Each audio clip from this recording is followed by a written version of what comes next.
even explain. Zara is really the passion behind the garden. And when we were there, Dan, she would cut fresh flowers every day to place on the table that matched the meal that she was serving us.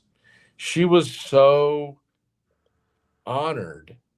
We were her first American Thanksgiving. Wow. And the pictures of the table and her interpretation of the American Thanksgiving was incredible. Who is Arnie Maynard, and what was his role in bringing the walled gardens back to life a few short years ago? I think Ernie was the architect. I might have that one wrong.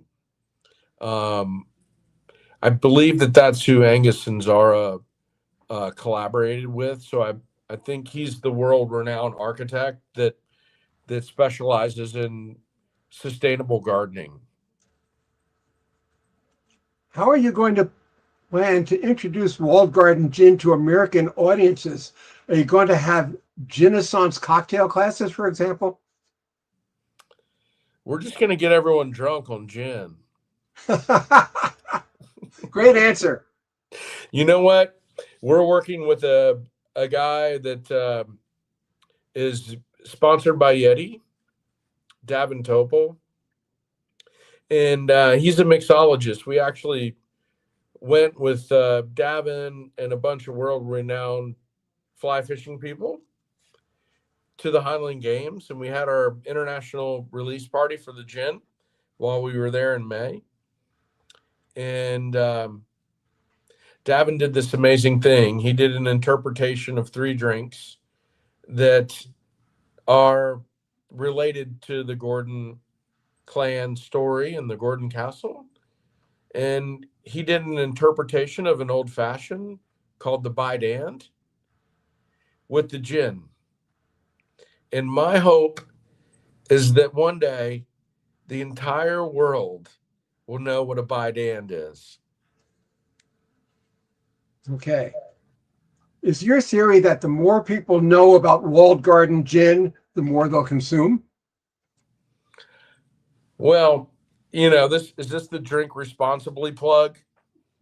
Yes. Don't drink and drive. Right.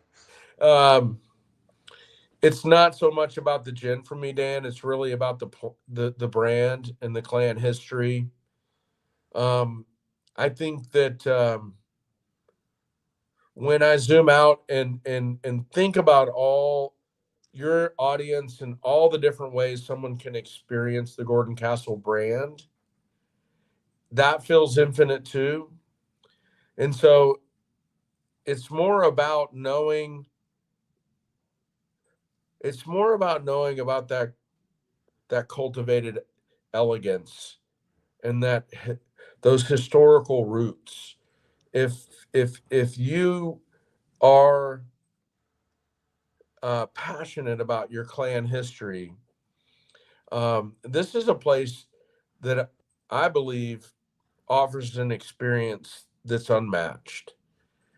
And so there are there are a lot more products than just the gin. There's a bed and bath and beauty line.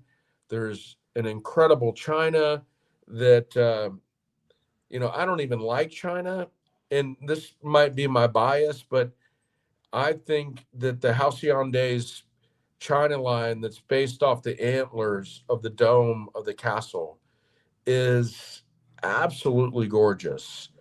Um, there are a ton of products, so you don't have to be a gin drinker to feel home placed at the Gordon Castle. Is there anything I haven't asked you that you would like to add? Well, how much time do we have? Not much. Not But much. we're going to do another show in a couple of weeks on the same subject. That's awesome. Well, we're just in the early stages, and you know we're really excited about what we believe could be a worldwide experience, a brand building experience unlike any other. And I'm particularly passionate about my clan history. The one thing that feels really personal for me is the feminine part of our story. You know, a lot of aristocratic lines have to do with the male lineage, but the women in the Gordon story, that's what I would love to talk to you more about. The rich history around the Gordon women. We will save that for the next show. That sounds great. Our guest today on Travelage has been Greg Gordon of Gordon Highlander in Dallas. Thank you, Greg, for visiting with us. Join us again at 5 o'clock, November 20th, when we'll hear more directly from the folks at the famed Gordon Castle in Scotland. Thank you so much, Greg. Appreciate you, Dan. Okay, and that's it for this edition of Travelage Radio. This is your host and writer, Dan Schlossberg, saying thank you for your time this time. Until next time. Next week, we'll talk Choose Chicago and find out why it was just voted the #1 city in the United States. For now, good night and stay safe. Thank you, Gordon. Great show. Thank you, buddy. Okay. Bye.